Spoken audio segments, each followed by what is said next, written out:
ഇന്നലെ ഇവിടെ നടന്ന അൻസാർ നന്മണ്ടയുടെ പ്രസംഗത്തിന്റെ വളരെ പ്രധാനപ്പെട്ട ഒരു ഭാഗം, അയാളെ പ്രസംഗത്തിൽ അയാൾ പറഞ്ഞൊരു കാര്യമുണ്ട്. എന്താണ് അദ്ദേഹം പറഞ്ഞത്? ഖബർ കെട്ടിപ്പൊക്കുന്നതുമായി ബന്ധപ്പെട്ട്, ഖബർ കെട്ടിപ്പൊക്കൽ ശിർക്കാണ്, അത് വലിയ മഹാപാതകമാണ്, അതിപ്പോ ചെയ്യണ സമസ്തക്കാരാണ്, അവിടെ സമസ്തക്കാർ ഇസ്ലാം എന്ന് പുറത്താണെന്നൊക്കെയാണ് അദ്ദേഹം പറയണത്. പക്ഷെ ലോകത്തെ ഏറ്റവും വലിയ കുബ്ബുള്ളത് എവിടെയാണെന്നും ആ ഹുബ്ബെന്ന് ഭരിക്കണത് ആരാണെന്നുള്ളതും എത്രത്തോളം ഇബ്നു ബാസ്, നാസറുദ്ദീൻ അൽബാനി അടക്കമുള്ള വലിയ വലിയ ഗ്രാൻഡ് മുഫ്തികൾ സഊദി ഭരിക്കുന്ന കാലത്തും ആ ഹുബ്ബ് അവിടെ ഉണ്ട്, ഇന്നും ആ ഹുബ്ബ് അവിടെ ഉണ്ട്. നമുക്ക് അതിനെപ്പറ്റി പിന്നെ ചർച്ച ചെയ്യാം. ഇന്നലെ ഇവിടെ നടന്ന പ്രസംഗം നിങ്ങളൊന്ന് കേൾക്കും. പ്രവാചകന്റെ നാവുകളിൽ മന്ത്രിച്ച അവസാനത്തെ വാക്കിങ്ങനെയായിരുന്നു, ആയിഷ ജനങ്ങളോട് പറയണേ, ആയിഷ ലഅനത്തുല്ലാഹി അലൽ യഹൂദി വന്നസ്വാറ ഇത്തഖദു ഖുബൂറ അംബിയാഇഹിം മസാജിദ. ജൂത ക്രൈസ്തവന്മാരെ അല്ലാഹു ശപിച്ചിരിക്കുന്നേ ആയിഷ.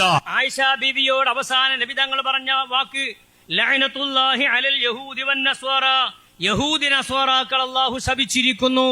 എന്തുകൊണ്ട്? ഇത്തഖദു ഖുബൂറ അംബിയാഇഹിം മസാജിദ, അവർ അവരുടെ അമ്പിയാക്കന്മാരെ ഖബറുകളെ പള്ളികളാക്കിയിരിക്കുന്നു. അപ്പൊ ഖബറുകളെ പള്ളികളാക്കിയ യഹൂദി നസ്വാറാക്കൾ അല്ലാഹു ശപിച്ചിരിക്കുന്നു. ഇവിടെ സുന്നികൾ ഒരു സുന്നിയും ഒരു ഖബർസ്ഥാനും പള്ളിയാക്കിയിട്ടില്ല. പള്ളി വേറെ, ഖബർ വേറെ. പള്ളി വേറെ, മഖ്ബറ വേറെ. പള്ളിയുടെ നിസ്കാരം മഖ്ബറന്റെ അടക്കലാണ്. അപ്പൊ മഖ്ബറയുടെ നേരെ തിരിഞ്ഞ് നിസ്കരിക്കുന്ന മഖ്ബറയെ പള്ളിയാക്കുന്ന ഒരു സാഹചര്യം യഹൂദി നസറാക്കൾക്കുണ്ടെങ്കിൽ അവരെ അല്ലാഹു തആല ശപിച്ചിരിക്കുന്നു എന്നാണ് ആ ഹദീസിലുള്ളത്. പക്ഷെ ഇയാൾ പറഞ്ഞ അർത്ഥം അങ്ങനൊന്നുമല്ല. ഒന്ന് പറയട്ടെ. അവരെ ശപിക്കാനുള്ള കാരണം എന്തെന്നറിയുമോ ആയിഷ? ഇത്തഖദു ഖുബൂർ അംബിയാഇഹിം മസാജിദ, അവരുടെ അമ്പിയാക്കൾ മരിക്കുമ്പോ, അവരുടെ ഔലിയാക്കൾ മരിക്കുമ്പോ ആ മരിച്ച ഖബറുകൾ കെട്ടിപ്പൊക്കി എന്നുള്ളത്. ഇത്തഖദു ഖുബൂർ അംബിയാഇഹിം മസാജിദ ഓടെ കെട്ടിപ്പൊക്കിയെന്ന്. ഇത് ഞാൻ നേരത്തെ പറഞ്ഞ ഖുൽ ഹുവല്ലാഹു അഹദ്, പെണ്ണുങ്ങൾ പള്ളിയിൽ പോകണം എന്ന് തോന്നുന്ന മാതിരിയാണ് ഇപ്പത്. ഇത് കേൾക്കണോല് ഇത് സത്യം എന്ന് കരുതൂലേ? ഇന്നലെ ഇവിടെ നടന്ന പ്രസംഗമാണത്. ഇത്തഖദു ഖുബൂർ അംബിയാഇഹിം മസാജിദ എന്നോടത്തെ ഖബർ കെട്ടിപ്പൊക്കാന്ന് എവിടെയുള്ളത്? അങ്ങനത്തെ വാക്കനയിലില്ല. കാച്ചി വിടുക തന്നെയാണ്.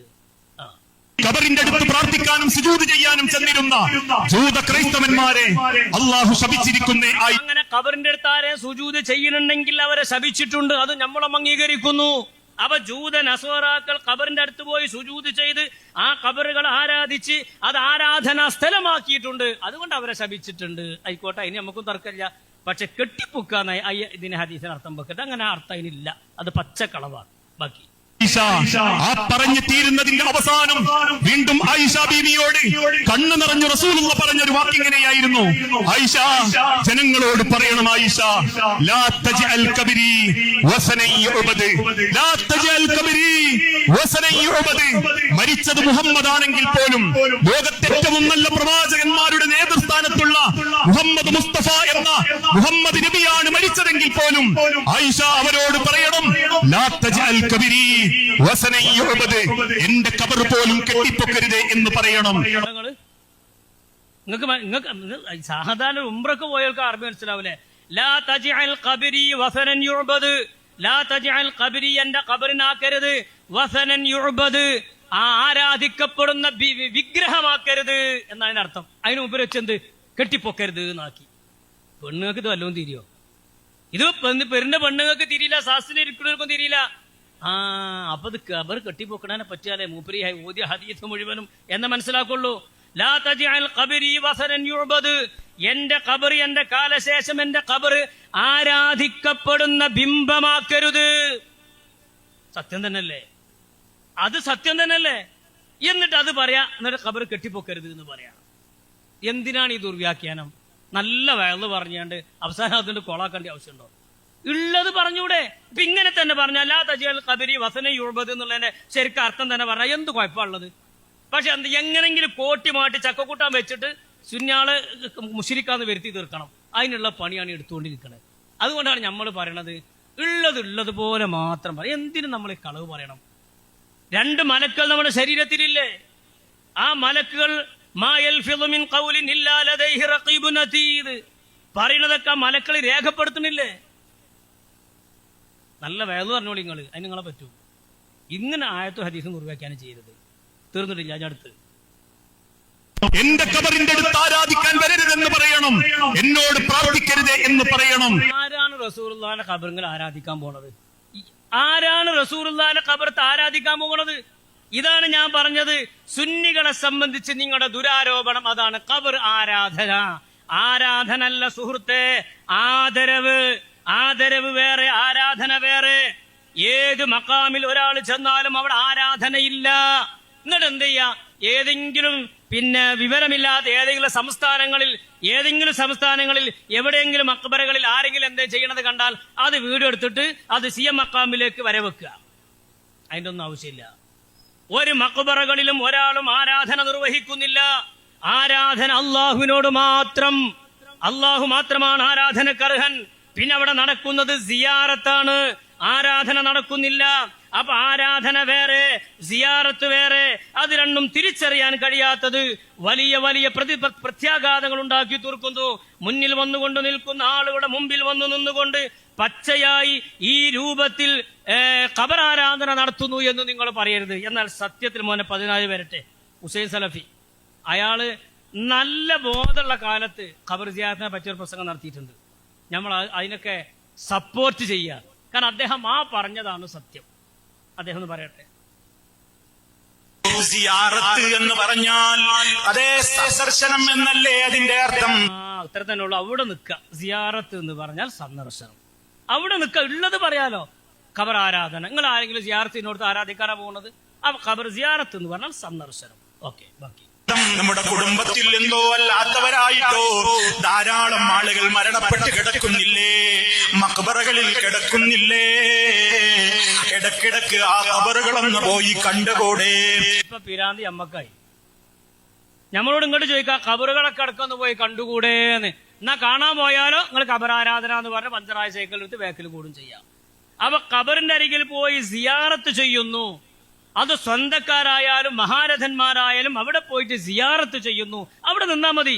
ആരാധന എന്നുള്ളൊരു ലെവലിലേക്ക് പോകരുത്. ബാക്കി അവർക്ക് വേണ്ടി അല്ലാഹുവിനോട് പ്രാർത്ഥിച്ചുകൂടെ?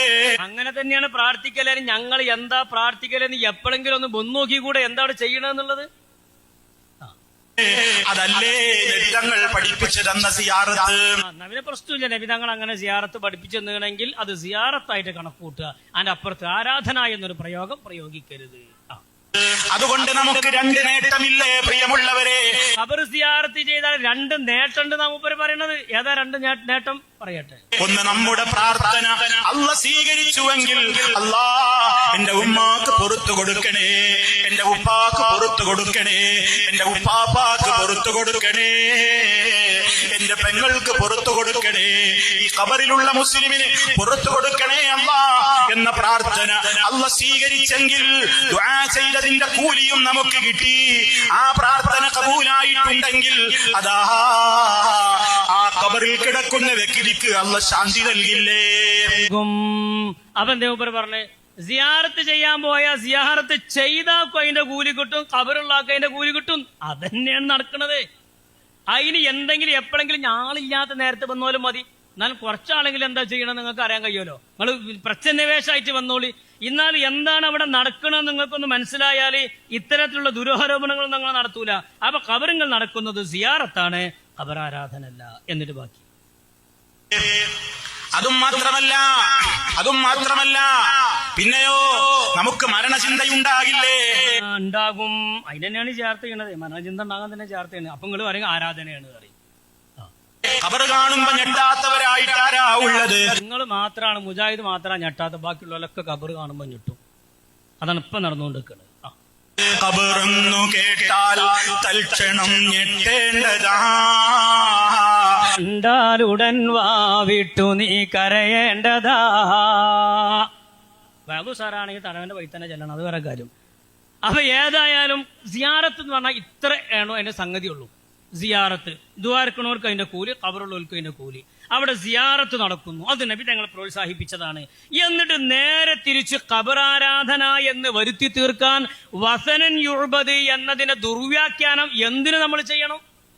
അങ്ങനെ ആരെങ്കിലും ഒരു മഖ്ബറയിൽ ചെന്നിട്ട് അവിടെ ആരാധന നിർവഹിക്കുന്നുണ്ടെങ്കിൽ ആദ്യം തടയാൻ ഞങ്ങളുണ്ടാകും. അവിടെ ആരാധന പാടില്ല.